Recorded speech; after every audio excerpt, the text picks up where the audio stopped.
welcome my guest inside the second hour, Amilcar Sanatan. And, you know, he's actually reminding me years ago, we would have had another discussion on TV for something totally different. But of course, you come now with your designation as Assistant Director in the Gender Affairs, Gender and Child Affairs Division. And we're dealing with men's health, our mental health, coming on the heels of International Men's Day. And, you know, I give thanks to Amilcar for being here to advance the discussion, because for those who saw the intro inside the first hour, even though it was yesterday, the 19th, I made sure that I must make mention of men, our concerns, and the fact that our voice, our support, the whole fabric around us as men, especially in this time, Amilcar, very, very important. And I'm happy to have you on the program. Welcome. And apparently we're going into 16 days of activism, right? For sure. For sure. JW Day is like our carnival time in the national gender machinery. So my name is Amilcar Sanatan. I'm the Assistant Director for Gender Affairs, Gender and Child Affairs, and we are hosted in the Office of the Prime Minister. And we have three major events that we're working on. We have International Men's Day, which was observed on Sunday, the 19th. Then we have the 16 Days of Activism, which is fundamentally around ending violence against women and girls, and then looking at raising awareness and continuing the support and investment on breaking down the stigma around HIV, but as well as bringing it down to zero. And we also have World Child's Day that we're doing today, and we're observing it. So this is part of the youth-child gender nexus. When you think about development, young people, their values, the developmental trajectory of our young citizens, where they are going, not just what they believe in, but their outcomes in education, health, the labor market. This is why this work is important. Very important, Amilcar. And of course, you're in the field and you're around the space. When you look and have that conversation, what you would say is the relation of mental health, that relationship between mental health and men, and especially boys, the boys coming up in this ever-changing Trinidad and Tobago landscape. Certainly. So let's narrate on the issue of mental health. In the last 10 years, 82% of the people who died by suicide are men in Trinidad and Tobago. And that is an alarming statistic. And when you look at it, how it impacts them is a process of self-harm. It's a lot of social pressures on what is to be manly or macho in the society, which really oppress them. Let's not put it in light terms. This is not some theoretical idea of harmful gender beliefs. These are young men, when they break up in relationships, feel they lose a sense of manhood, and we see murders, suicides, we see violence against women, we see violence against children. But also men experience harm. Sometimes in male cultures, they experience abuse. If you look at who is the primary target of violence in terms of homicides, are men. Who are the drivers of violence? Over 90% of young men are the persons who possess small arms when we look at violent crimes in the Caribbean. So we have a lot of work to do with men and mental health, the PTSD, the trauma that goes so unaddressed. Amilcar, you know, when we consider culture, and culture is one of the hardest things to change, you know, this Caribbean culture, this hard man culture, this culture of, well, since you're small, you're a girl, or you're crying, boy, take your time, you know, so you're almost socialized into this toughness. You don't want to express yourself. You're not too sure if somebody will mama guy you, if somebody go run your name in the road. How do we really tap into that? Because I know services are important to kind of break the culture. So tell me about some of these services available, and how do we shift that culture? Certainly. So culture on one hand could be a cloak for oppression, but it could also be a space for possibility. And we need to look in our culture, what are those roles and models of behavior that we could amplify? Today, for World Children's Day, our Minister, the Honorable Anna Webster-Roy, spoke about Dr. Eric Williams wearing a hearing aid in adolescents. So that is a form of disability, and he became our first Prime Minister as an independent nation. The idea that a man is perpetually strong or free from injury to his body, the very political history of our society challenges that idea.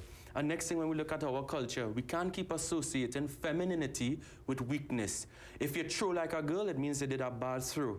And that is something we need to challenge as our society, respecting women and girls, their rights, but also their leadership. And when it comes to men, we need to give men that space to be vulnerable.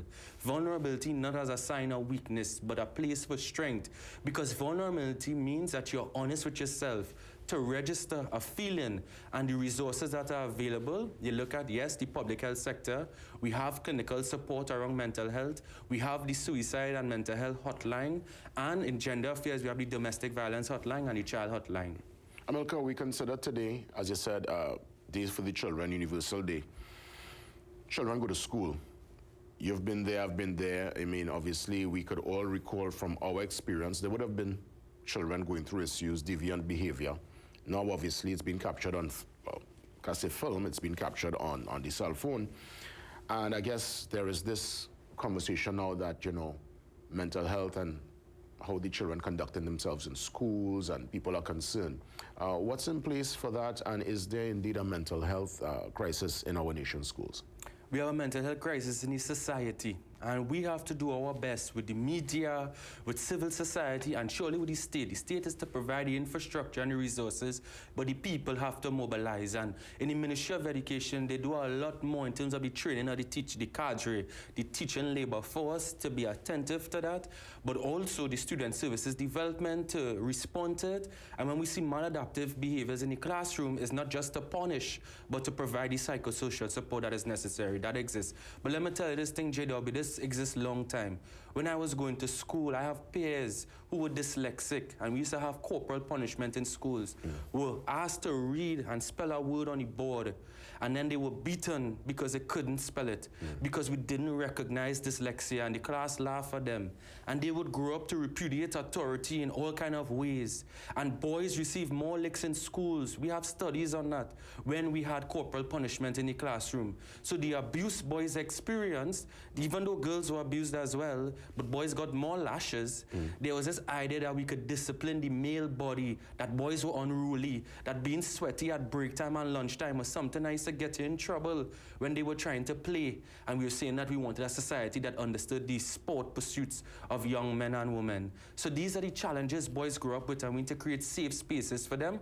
And I know that the teachers are more trained and support that work, but we need to do a little bit more. And Amilcar, you know, it's important these conversations are happening in real time so you could identify some of the work being done, because most people only see the back end. They see when children or adults behave unruly, but sometimes you don't know the cause and effect, and I'm happy that resources and programs are in place. I want to find out this 16 days of activism. What's that about, and who's your target audience? The target audience is Trinidad and Tobago and the world. When 1 in 3 women experience a form of intimate partner violence globally, but in Trinidad and Tobago, 44% of women experience it. That means we're above the global average. So 16 days of activism is not just a call to action to protect the woman, save the woman, and be this warrior man, but to understand that this is a development challenge. When we have violence between men and women, what that means is we have family violence, we have children observing violence, we're putting people at a risk to be perpetrators and victims in their lifetime. And we will be launching the National Strategic Action Plan on ending gender-based violence and sexual violence from gender and child affairs. That is one of the largest public investments. It was supported by the Spotlight Initiative with UN Women to say that the government understands we need an all-of-government approach to end this gender-based violence thing. It's not an attitudinal problem, it's a structural one, and we're willing to support that. Amilcar, I'll give you a chance to put in some closing remarks. I could feel your passion, your energy. You could tell that you're really committed to your particular role, and by extension, the ministry doing their very best to bring resources and put facilities in place to help people who are going through a tough time. So I'll let you have your closing remarks as we wrap things up this morning, Amilcar. I would just close here. You know, today you talk about the traffic on the Audrey Jeffers Highway. I want to big up Audrey Jeffers. She's one of the pioneering social workers in Trinidad and Tobago, and the first woman to the Legislative Council. Is about commitment. She took that issue and raised the profile of her profession and causes. She helped advocate for the breakfast share. JW, I've known you in media for years, and I want people to have commitment. Ending gender-based violence is not them people problem, it's all of our problem. Supporting men's mental health, protecting the rights of children, and making sure young people get to explore the full human potential with freedom. That is what we want from a society, commitment. Well said, Amilcar. And for those familiar with Woodbrook, you know the park right next to the fire station. There's a beautiful house on the southern side of that park. Can't remember the name of the park, but that actually was Audrey Jeffers, her personal residence. Yes, it is. A lady who many people hear the name but don't even know the history. So I'm glad you brought some of her history forward, because she is one who served this country with distinction, hence the name of highway. after Audrey Jeffers. Amilcar, all the best.